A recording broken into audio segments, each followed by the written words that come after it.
Peut-être que je rentre dans la caméra. Peut-être que j'arrose la plante là-bas, non? C'est parti! Allez, tiens, raté cette fois. Il fallait s'attendre à une semaine chaude, au-delà du fait que c'était le 14 février, mais je parlais surtout sur les marchés, avec, oui, les chiffres d'inflation aux États-Unis. Et on n'a pas été déçus. On va le voir que ça remet pas mal de choses en question. Et pourtant, les marchés continuent à faire l'autruche. Alors, on va tout vous dire, comme toujours, comme d'habitude, ce qu'on pense, ce qu'on fait de bien, de moins bien, et surtout, pourquoi et comment. Alors, nous allons voir en détail les actions, les cryptos, les indices, tout ce qu'on fait en termes de gestion, de money management, et tout ça dans la bonne humeur. C'est ici. Et c'est maintenant. Commençons par le Japon au travers de son indice phare, le Nikkei, qui a failli, oui, il a failli clôturer au plus haut de son histoire ever, jamais réalisée dans toute l'histoire depuis le début que ça existe. Le dernier record historique date de la dernière bulle spéculative dans le pays et c'était très précisément à 38 915 points. C'était le dernier jour de cotation de 1989. Et il lui manquait 1,1% pour le faire. C'est con, hein? T'étais pas loin quand même. Et pourtant, le yen reste sous pression. L'économie est faible. Faible de chez faible, vraiment faible. À tel point qu'elle est faible que c'est le deuxième trimestre consécutif qu'on est en contraction. Avec une baisse généralisée de la demande intérieure et des dépenses publiques. Faiblesse de la consommation privée égale contraction du PIB de 0,4% sur le trimestre. Alors c'était pour le quatrième trimestre 2023 et de 0,1% le trimestre précédent. Les économistes s'attendent même à ce que la Banque centrale du Japon, pour ne pas dire la BOJ, relève ses taux d'intérêt au mois de mars, au mois d'avril. On ne sait pas encore. On est donc officiellement en récession puisque ça fait 2 trimestres d'affilée que le PIB se contracte et à partir de 2 trimestres d'affilée, officiellement on est en récession. Donc, ATH, normal. Et puis donc, je le disais, ce qui nous intéressait surtout cette semaine, c'est l'inflation aux États-Unis, l'un des chiffres les plus importants de la communauté financière et des patrons de la Fed. Pourquoi je dis des patrons de la Fed? Il n'y en a qu'un de patron, non. Important donc pour la Banque centrale américaine pour ajuster sa politique monétaire, puisque c'est en fonction de ça, puisqu'à chaque fois il dit ouais, data dépendant, nanana. Avec en plus de ça, on a des taux qui sont historiquement hauts, hein, je rappelle 5,5%. Et à côté de ça, je rappelle que les marchés attendent beaucoup en cette année 2024, entre 6 et 7 baisses des taux de la part de la Fed. Mais ça, c'était avant. Et oui, l'inflation américaine a ralenti moins fortement qu'attendu. On est à 3,1% d'inflation sur les 12 derniers mois. C'est plus que les 2,9% qui étaient attendus. Sachant que si on exclut toutes les données volatiles, alimentation et énergie, on est à 3,9% d'inflation comme le mois précédent. Je rappelle que Jérôme Powell a dit lors de sa dernière réunion qu'il était très prudent et il attend la certitude que l'inflation est vraiment en train d'arriver sur son objectif de 2% pour commencer à évoquer l'idée que peut-être on commencerait à baisser les taux. Alors que les marchés eux-mêmes anticipent avant la Banque centrale américaine ce qu'elle va dire.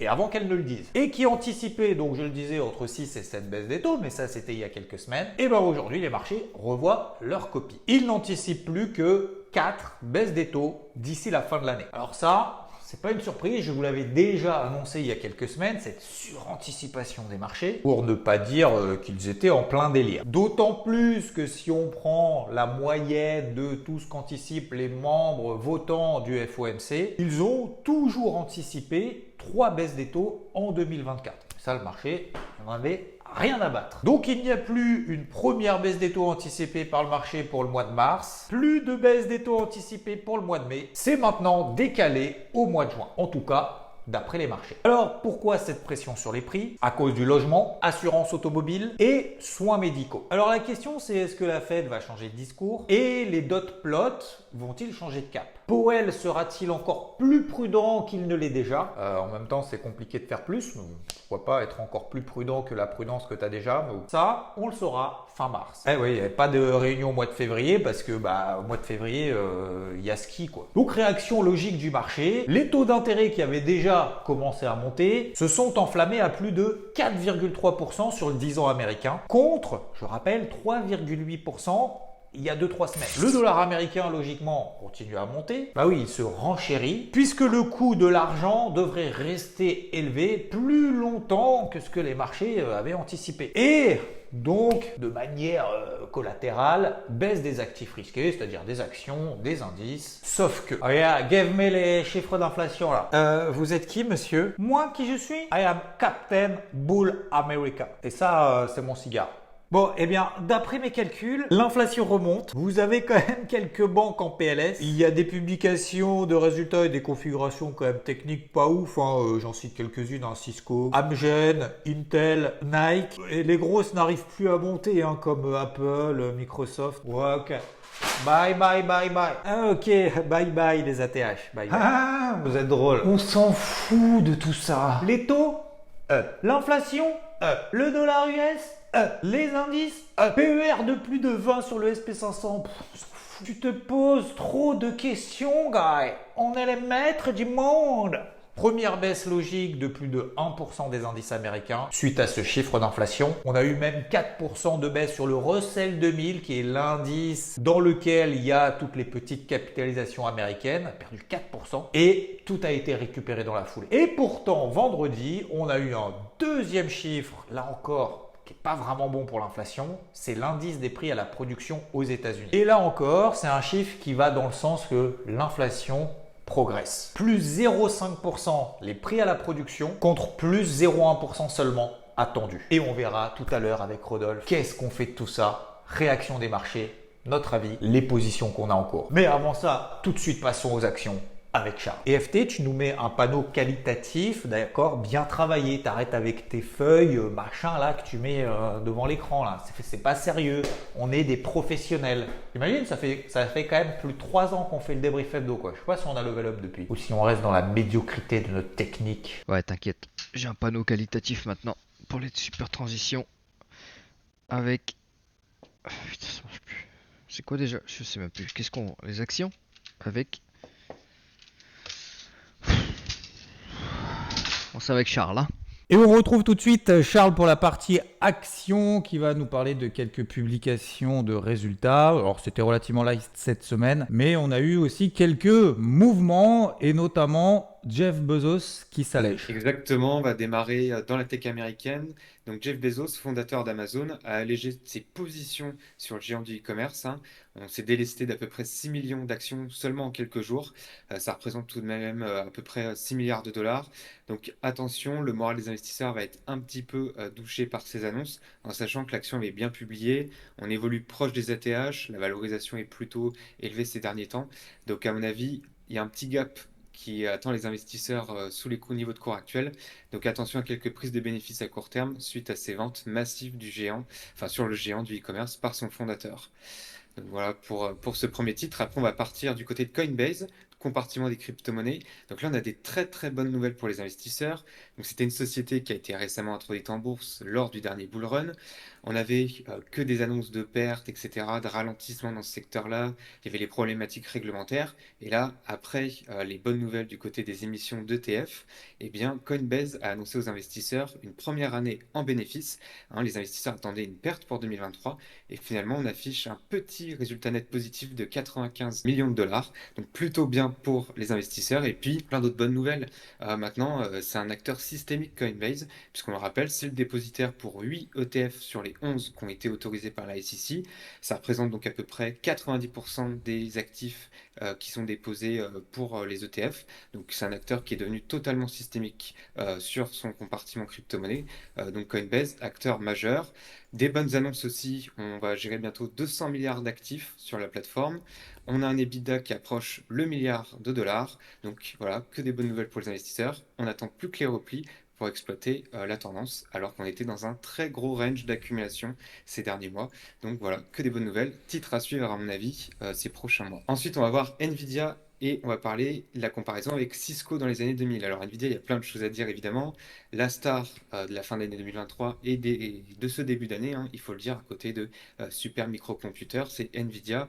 Parmi les grosses capitalisations qui amènent toute la performance sur le S&P 500, sur le Nasdaq, qui porte cette euphorie boursière. Mais en fait, attention, petits éléments, alors qu'elle va publier mercredi prochain.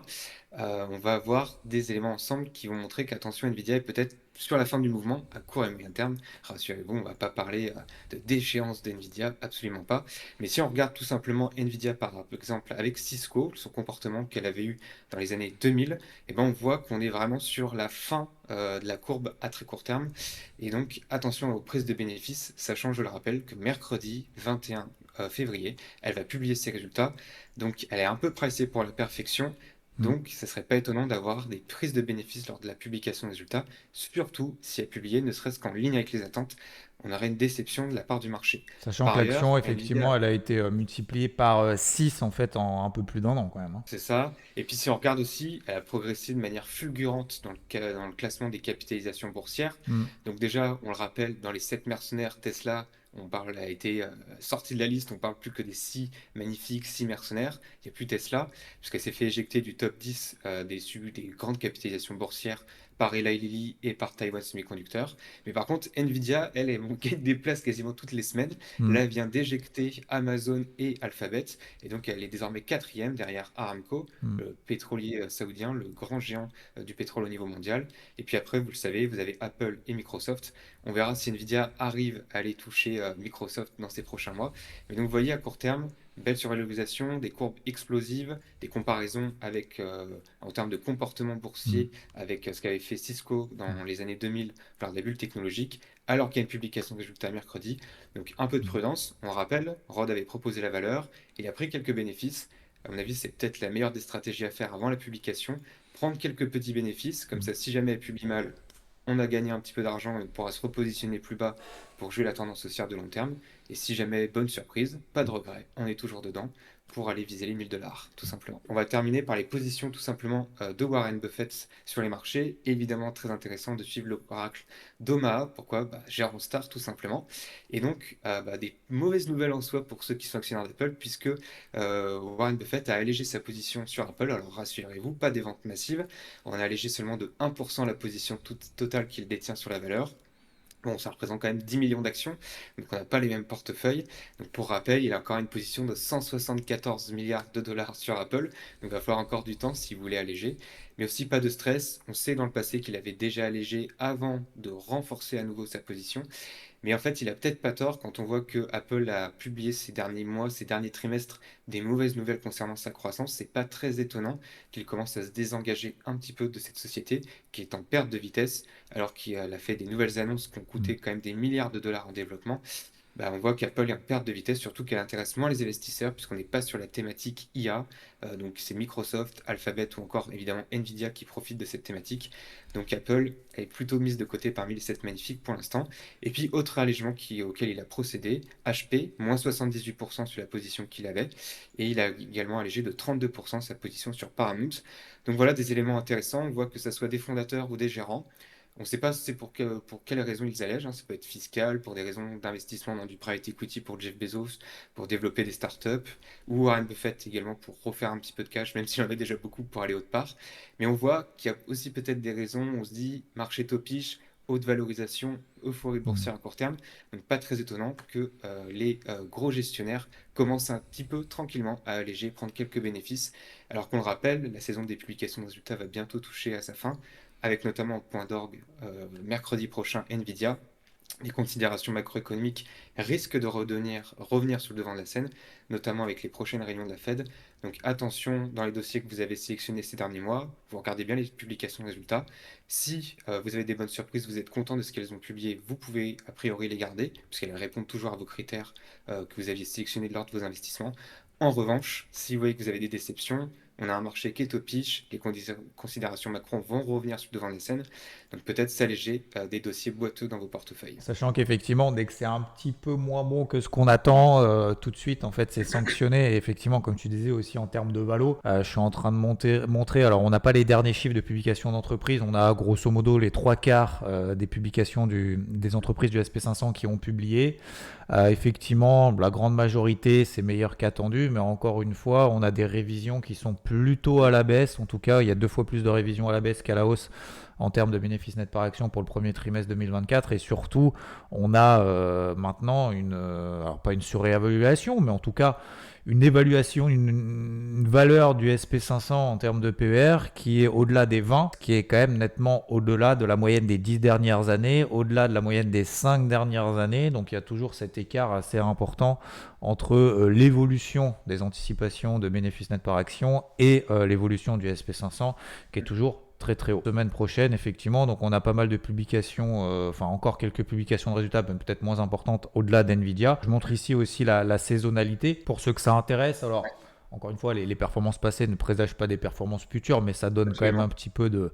Ça donne encore une petite idée, mais c'est vrai que le mois de février n'est pas non plus extraordinaire en termes d'évolution tous les jours, quoi. Et puis on sait que sans parler de malheur évidemment, si on regarde ces dernières années, quand on regarde quand est-ce qu'est tombé le Covid, quand est-ce qu'est tombée l'annonce de la guerre en Ukraine, quand est-ce qu'est tombée les annonces sur SVB, c'est toujours dans une saisonnalité, alors hasard ou pas, qui tombe en février-mars. Donc on n'a pas eu de mauvaises nouvelles pour l'instant sur le marché. On est porté par des thématiques boursières comme l'IA, alors qu'on a des niveaux de valorisation un peu élevés, des marchés topiches.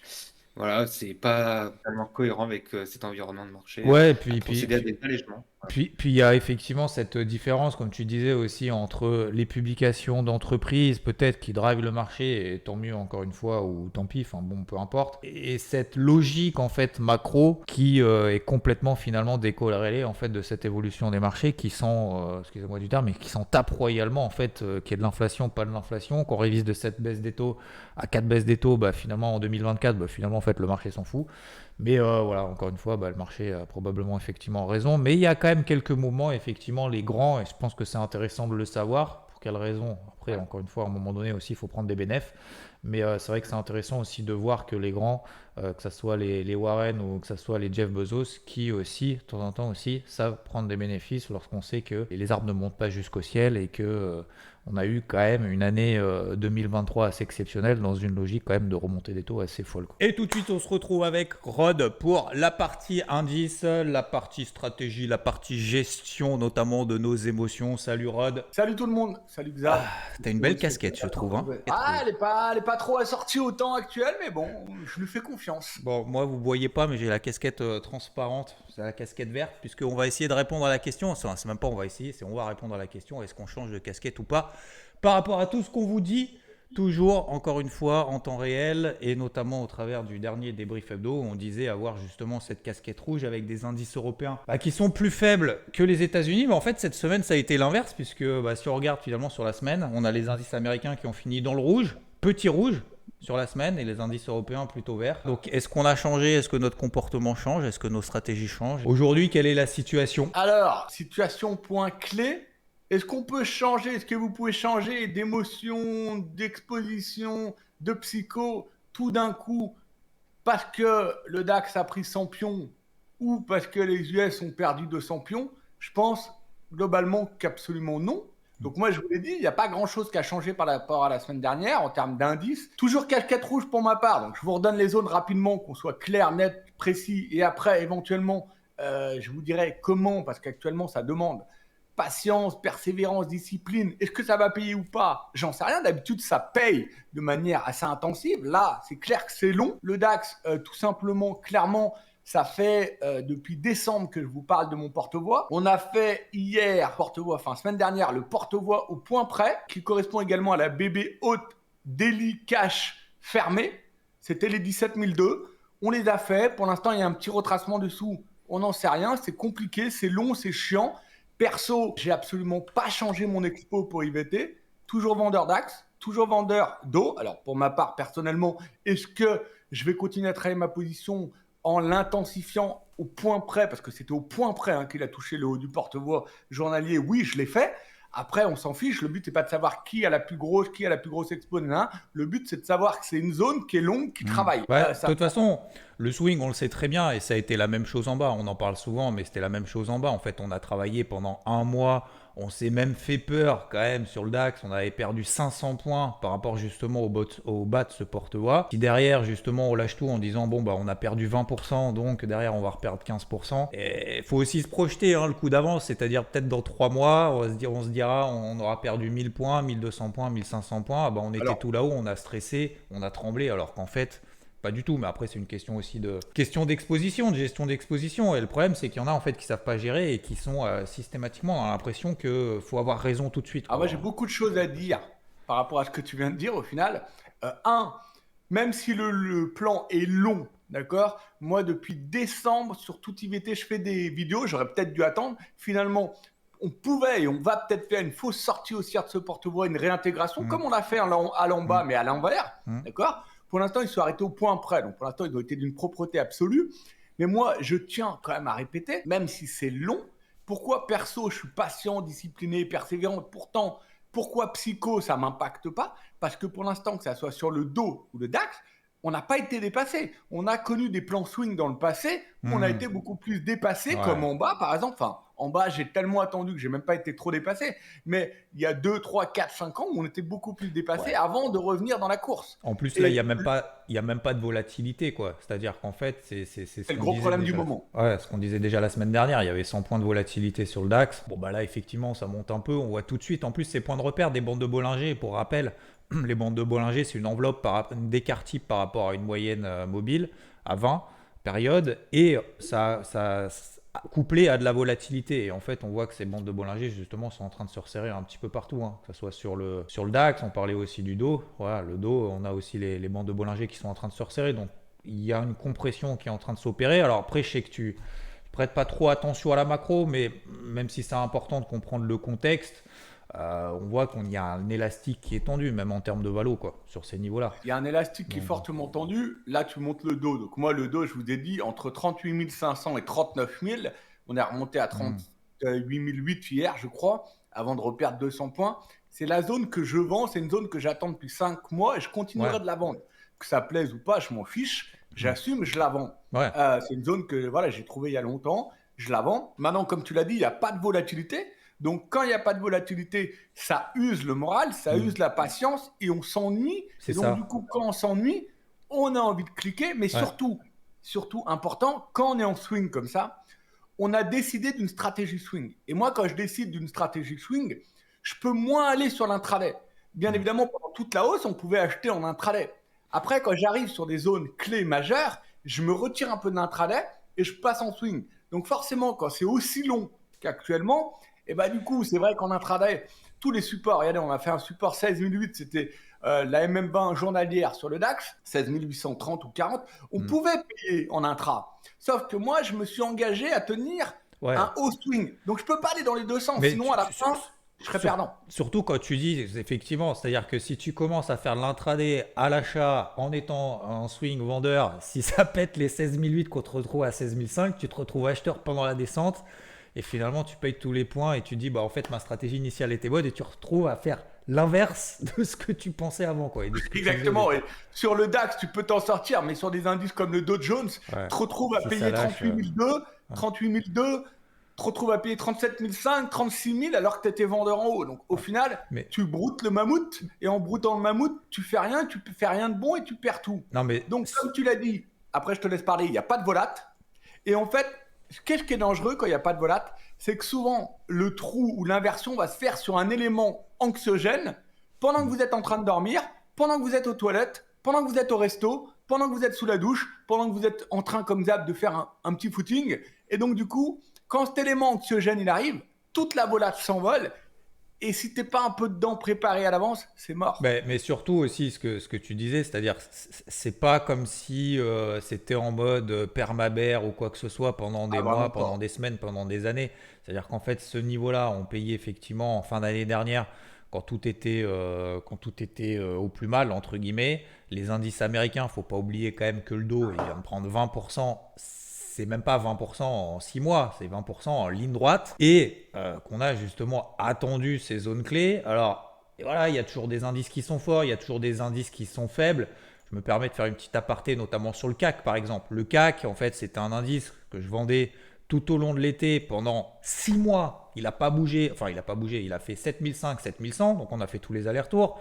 En bas, donc on a payé, comme sur le DAX, par exemple, le CAC, tout en bas ici, en l'accompagnant jusqu'à la borne haute. Maintenant, on arrive sur la borne haute. Je le vends, tout simplement. Ça a fonctionné ici entre Noël et le jour de l'an. Ça a très bien fonctionné. En début d'année, on a fait le TP ici à 7003. Ok, c'était TP2 en plus en swing. Donc, il n'y a plus de position à la vente ici. Derrière, on remonte ici. Alors, à ce moment-là, effectivement, il y a des forces et des faiblesses. Donc, le CAC était beaucoup plus faible. On l'a vu la semaine dernière. Les indices européens au sens large étaient beaucoup plus faibles, étaient plus faibles que les indices américains.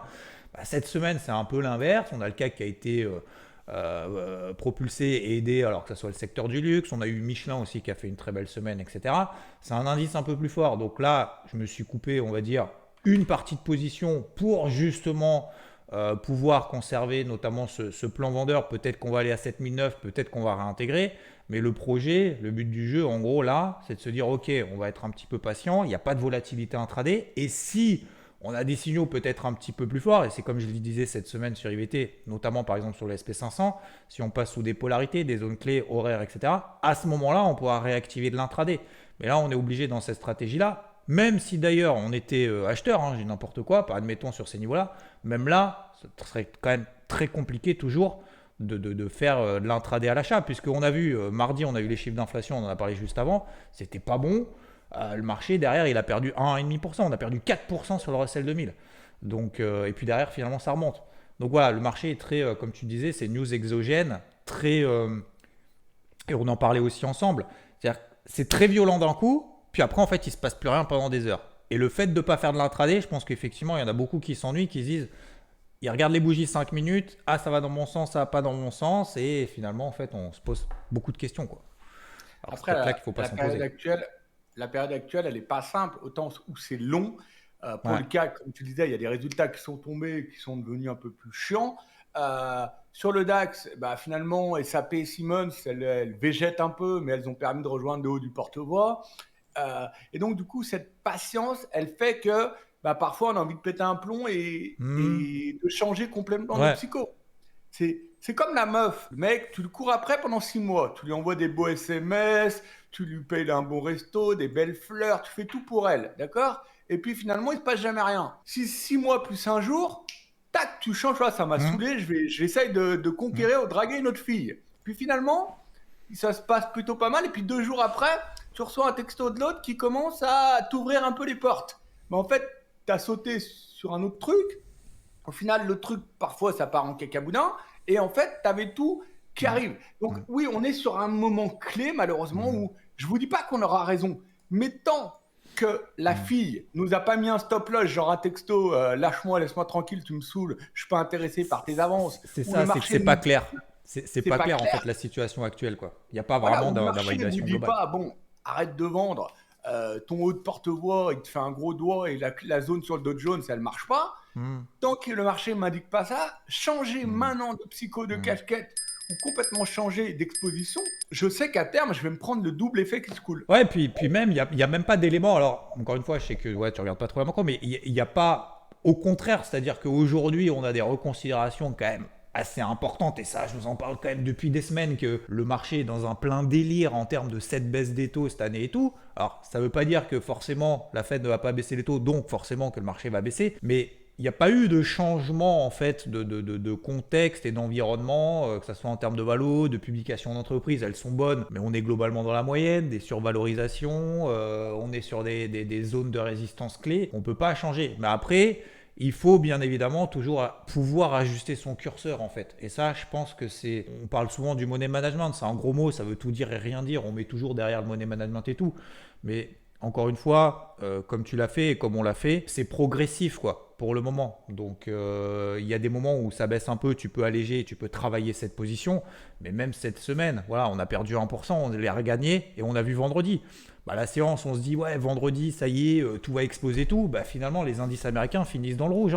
Dow Jones, il a fini à moins 0,3, le SP500 moins 0,5, le Nasdaq moins 0,9. Donc voilà, c'est pas gagné, c'est pas perdu et il faut essayer de s'occuper différemment. Tout passe par le money management et la gestion de votre exposition par rapport à votre capital et vos tailles de position. Je le dis toujours. En ce moment, malheureusement ou heureusement, on a une chose difficile, c'est que c'est long, c'est lent et c'est chiant. Mais on a quand même une chose facile en termes de money management, c'est qu'il ne s'est pas passé grand-chose. C'est ni monté, ni baissé. Et troisième élément qu'on a, qui pour moi est le plus chiant, c'est que d'habitude, vous le savez, je travaille beaucoup mes positions. C'est-à-dire que je vais avoir 3/4 de ma position au swing et un quart où je travaille. J'ai pu le faire un peu sur le Dow Jones cette semaine, c'est-à-dire quand on est retombé, j'ai allégé.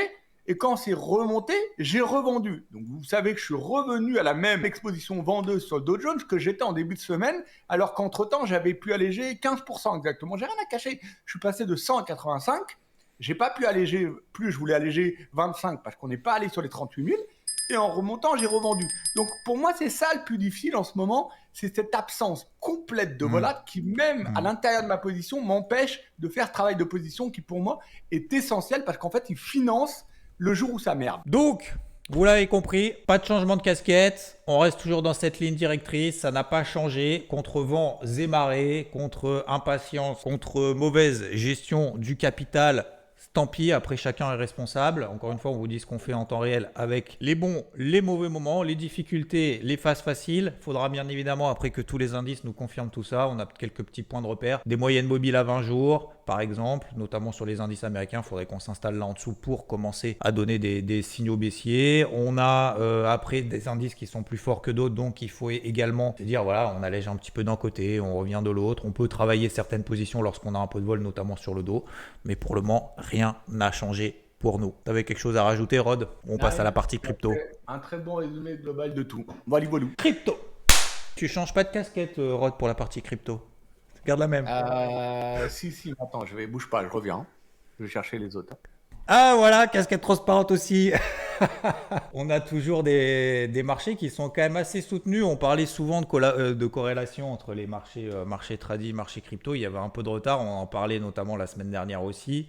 On a beaucoup travaillé cette gestion active. On avait parlé des moyennes mobiles hebdomadaires sur certaines, comme tu travaillais, Rod, notamment SNX et Rune qui sont bien partis. On l'a accompagné également sur pas mal de cryptos. D'ailleurs, vous avez vu tout à l'heure sur mon écran, il y a eu Storj notamment qui vient de faire un premier objectif qui vient de prendre 12% au moment où on tourne la vidéo. Donc on est effectivement toujours dans des marchés qui sont très soutenus, très poussifs, de manière positive dans le sens positif du terme. Mais c'est peut-être pas le moment de rentrer en mode FOMO n'importe comment, n'importe où, quoi. Alors, déjà, je reviens sur celle dont j'ai parlé moi la semaine dernière, c'est Avax. Elle n'a pas bougé, elle est partie un tout petit peu, mais il ne s'est rien passé. Elle est stable, donc pour l'instant, patience pour ma part complète sur Avax. Elle reste au-dessus de ses même 50 jours, et donc à tout moment, elle peut repartir. Comme tu l'as dit sur les cryptos aujourd'hui, il y a quelques cryptos qu'on voit. Donc toi, tu as vu Storj, moi je vois AR aussi, qui restent donc soutenus. Où on peut, même Rune depuis la MM20 hebdo, elle a repris presque 60%, où il faut absolument continuer à garder une casquette verte, même s'il est légitime, logique et constructif et bienveillant que vous ayez pris un peu de vos bénéfices. Mais pour l'instant, il faut absolument garder cette casquette verte. Le seul petit bémol que je mettrais dans cette casquette verte, donc plutôt verte claire, mais toujours pas bleu, toujours pas rouge, c'est sur Total 3. Si tu vas sur Total 3, on voit quand même sur le Bitcoin, Bitcoin c'est 50-55, Total 3 c'est un peu plus haut, 580-620 millions. Si tu te mets en hebdo, on voit qu'on revient, même en mensuel, sur les mèches. On est en train de revenir sur les mèches d'avant, avant la grosse chute.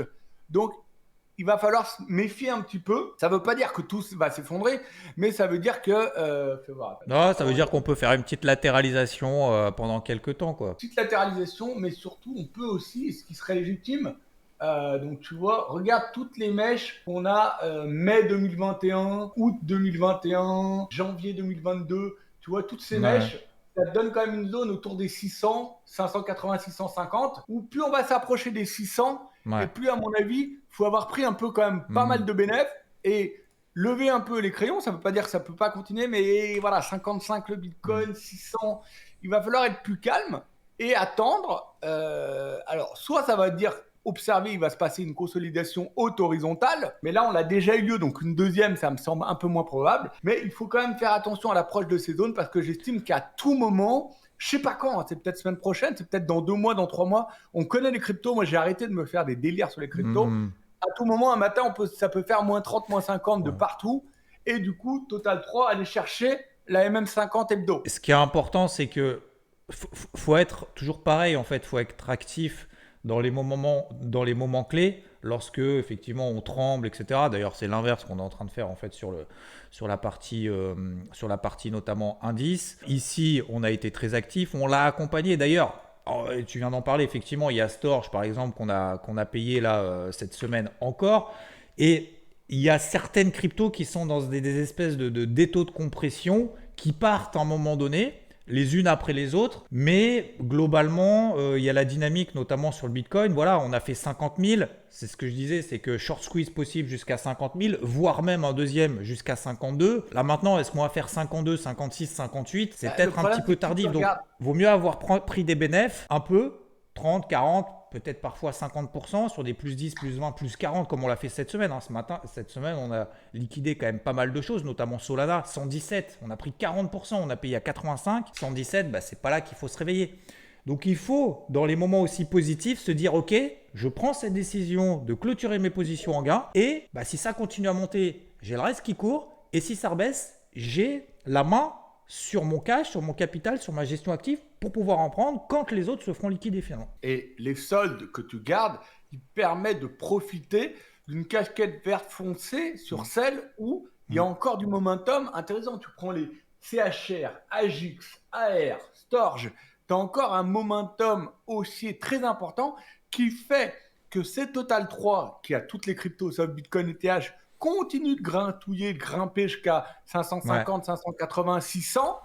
Mais à te rapproche de cette zone, je préfère pour ma part devenir de plus en plus bleu. Ouais. Ça ne veut pas dire que je suis rouge, mais ça veut dire qu'à tout moment, je sais que je peux me prendre une énorme banane. Ouais. Et donc, il faut que j'ai en amont préparé où sur Total 3, ça va m'intéresser. Et en amont où ça va vraiment m'intéresser, on l'a déjà fait une fois sur MM20 hebdo sur les plus forts, ça sera MM20 puis MM50.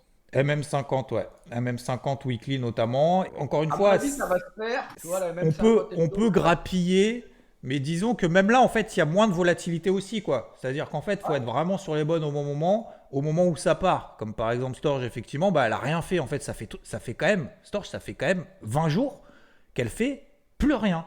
Et là, on a une espèce d'étau de compression avec des plus bas de plus en plus haut, et on a des plus bas de plus en plus haut. Donc ça, j'aime beaucoup ça aussi quand on fait des plus bas de plus en plus haut, parce que ça montre que les acheteurs reviennent, en fait, ont faim de plus en plus tôt. Et puis à un moment donné, ça pète. Après, est-ce que ça va péter jusqu'à 1 ou ça va s'arrêter à 0,9? Ça, malheureusement, on ne le sait pas.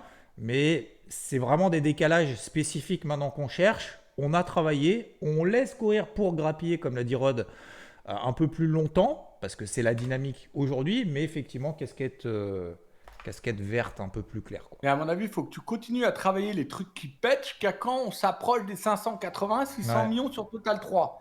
Et ensuite, pour ma part, à mon avis, on va toucher la MM50 hebdo sur Total 3 plutôt vers le week-end du 20-27 mai, début juin, fin mai, début juin, sur 400, 420. Et donc là, on pourra se repositionner sur les cryptos fortes. En plus, vu que la MM50, elle va remonter d'ici effectivement début du mois de mai-juin. En plus, tu donnes des dates, tant qu'à faire. Ah bah oui, sinon après, je peux pas être là quand il faut être là. J'en ai marre d'être tout le temps devant. Ça fait 25 ans que je suis devant tout le temps. Comme ça, vous avez déjà la date. C'est noté dans vos agendas. Foutez-vous de ma gueule, vous verrez. Non mais sérieusement, en plus, du coup, la MM50 effectivement va remonter du coup d'ici là, et ça va correspondre en fait finalement à la précédente zone qu'on avait payée sur la MM20. Donc en fait, c'est tout à fait. Tu as tout compris. Et entre-temps, ta Total 3, elle sera peut-être montée encore un peu plus haut sur 550, 580, 600, 620, avec tes dernières cryptos qui continuent de péter. Et ensuite, il y a un matin, le 25 ou 26 mai, ou j'en sais rien, où il ne faudra pas louper cette MM50 hebdo sur les fortes. Mais il y a encore effectivement des beaux trucs à faire, comme par exemple STX, on est dessus sur IVT. STX, on l'a repayé, encore une fois. Ici, c'était rien passé. Il y avait le bouchon, d'ailleurs, ça me fait penser aussi un peu à justement Storj actuellement, même si je ne pense pas que Storj fasse la même, mais pourquoi pas. Et on l'a repayé justement derrière avec ce fameux coup d'avance en se disant bon, c'est pas grave, je coupe en petite perte. Mais si ça repart, est-ce que je suis dans le c'est ballot. Mais en fait, j'aurais pu. Mince, j'avais la bonne. Non, on se motive, on y va. Tous les jours, on est au front et on attaque. Et si ça repart, c'est pas grave, on a pris une petite perte. C'est pas grave, on y retourne. Et puis, qu'est-ce qu'elle fait depuis ? On est quasiment sur du x2, on fait 75%.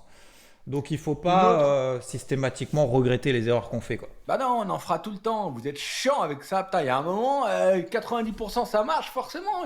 Quand on va dans le sens de la tendance jour et nuit, il y a un moment où ça va s'inverser, on va se planter. Pareil à l'inverse, quand on contre la tendance, eh ben c'est pas facile. Là, au passage, je passe juste sur Siacoin SC. Pourquoi j'en reparle? Tout simplement parce que ceux qui me suivaient à l'époque, bon, ils ont tous abandonné, mais tant pis. Siacoin, c'est une des merdes long terme que j'avais rentré plutôt autour des 0,02 ou 0,018. Je l'ai gardé, cette daube. J'ai rien à cacher, je vous le dis, j'étais en perte violente sur elle. Pour ma part, au fur et à mesure qu'elle remonte, Siacoin, on revient pratiquement à mon prix de revient. Elle est magnifique hein, depuis 2 mois. Je vais ressortir un peu. Donc les longs termes où j'étais collé tout en haut sur certaines parce que j'ai fait n'importe quoi en 2022, je ne vais pas oublier que j'ai été collé, que j'ai fait une performance depuis 1 an hallucinante sur toutes les autres de ma poche active. Donc, je vais couper en légère perte ou à zéro la moitié de ces trucs où j'étais collé. Par exemple, là, je vous en parle ce matin, Siacoin. Super. Bon, ben, je crois qu'on a fait le tour. Messieurs, dames, salut Rod. Un plaisir, franchement. Ah, c'est cool. Au moins, on peut échanger, on peut discuter, on peut voir ensemble en temps réel, en live. Moi, c'est ça qui m'intéresse. Moi, parler du passé, ça me gave. Donc c'est très bien. Franchement, ce format, moi j'aime beaucoup. Je pense que Rod aussi. Et je pense qu'on va continuer comme ça. Donc n'hésitez pas à lâcher un pouce si ce type de contenu vous plaît. On vous dit tout, encore une fois, en temps réel, à l'instant T. Ça marche pas. Mais au moins, on y va. Et puis, on prendra les décisions qui s'imposent au moment voulu. Je pense qu'on a pas mal évoqué de sujets en ce dimanche. Ouais, bis tout le monde et plein de belles choses. Et attention, hein, vous avez tous offert des fleurs rouges là, pour la Saint-Valentin. N'oubliez pas que normalement, le week-end suivant la Saint-Valentin, on passe plutôt au X. Hein. Ok? Allez, ciao! Il n'y aura pas la semaine prochaine beaucoup d'excitation côté macroéconomie, même si nous aurons quelques publications de PMI. Nvidia donc qui publiera à surveiller de près puisque ça aura un impact sur le Nasdaq, sur le SP500. Je vous souhaite de très bonnes vacances pour ceux qui en ont. Force et honneur à ceux qui n'en ont pas. On continue et ne lâchez rien. Un pouce vers le haut pour le débrief hebdo si ça vous plaît, si ça vous a plu. Et ça fait toujours plaisir. On se retrouve très vite. Ciao!